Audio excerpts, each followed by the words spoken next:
Wrapper വേടന് മികച്ച ഗാനരചനയ്ക്കുള്ള സംസ്ഥാന award ലഭിച്ചതിനുള്ള ചർച്ചകൾ സമൂഹമാധ്യമങ്ങളിൽ കൊഴുക്കുകയാണ്. അവാർഡ് പ്രഖ്യാപനത്തിന് ശേഷം വേടനെ അനുകൂലിച്ചും പ്രതികൂലിച്ചും സമൂഹമാധ്യമങ്ങളിൽ വലിയ ചർച്ചയാണ് നടക്കുന്നത്.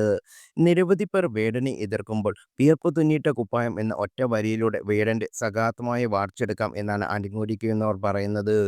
ലൈംഗിക പീഡനത്തിന് ആരോപണ വിധേയനായ അവാർഡ് നൽകിയതിനെ വിമർശിച്ച് എഴുത്തുകാരിയായ ഇന്ദു മേനോൻ, നടൻ ജോയ് മാത്യു, സംവിധായകൻ കെ.പി. വ്യാസൻ എന്നിവർ ഉൾപ്പെടെ നിരവധി പേർ രംഗത്ത് വന്നു. നികുതി നൽകുന്ന പണത്തിൽ നിന്ന് ഇത്തരക്കാർക്കുള്ള പുരസ്കാരം നൽകുന്നത് ആദരിക്കുന്നത് നിയമത്തെ പരിഹസിക്കുന്നതല്ലേ എന്നാണ് ജോയ് മാത്യു ചോദിച്ചത്. വേടന്റെ സ്ഥാനത്ത് ദിലീപായിരുന്നെങ്കിൽ സംസ്ഥാന അവാർഡ് പ്രഖ്യാപിച്ചിരുന്നെങ്കിൽ കേരളത്തിലെ സംസ്കാര നായകന്മാർ എത്രമാത്രം ബഹളം വെച്ചേനെ. ഇത് ഇരട്ടത്താപ്പായിരുന്നു എന്നാണ് വ്യാസന്റെ വിമർശനം. നേരത്തെ പീഡനക്കേസ് നിലനിൽക്കുന്നതിന്റെ പേരിൽ കുമാരസംഭവം എന്ന സിനിമയിലെ അഭിനയത്തിന് നടൻ ദിലീപിന് അവാർഡിൽ പരിഗണിക്കുന്ന ആവശ്യം ഉയർന്നിരുന്നു. അതുപോലെ 2028 വൻ വിജയം നേടിയ ചിത്രമായിരുന്നു ഹോം. മഞ്ജുപിള്ളയും ശ്രീനാഥ് ബാസിയും ഇന്ദ്രൻസിന്റെ മികച്ച അഭിനയം കാഴ്ചവെച്ച ചിത്രത്തിന് ഒരു അവാർഡ് പോലും ലഭിച്ചില്ല.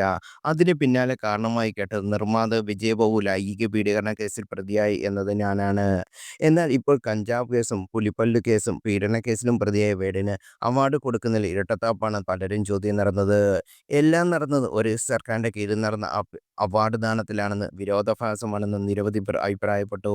ഈ വിഷയത്തിൽ സമൂഹമാധ്യമങ്ങളിൽ വന്ന ശ്രദ്ധേയമായ കുറിപ്പുകൾ ഇങ്ങനെ.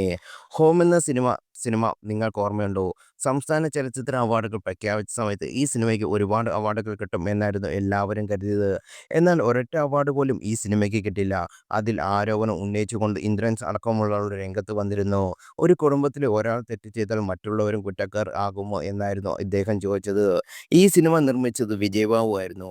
ആ സമയത്ത് അദ്ദേഹത്തിന് ഒരു കേസുണ്ടായിരുന്നു. അത് കാരണമാണ് ഈ സിനിമയ്ക്ക് അവാർഡ് കൊടുക്കാതിരുന്നത് എന്നൊക്കെയായിരുന്നു ആരോപണം ഉണ്ടായിരുന്നത്.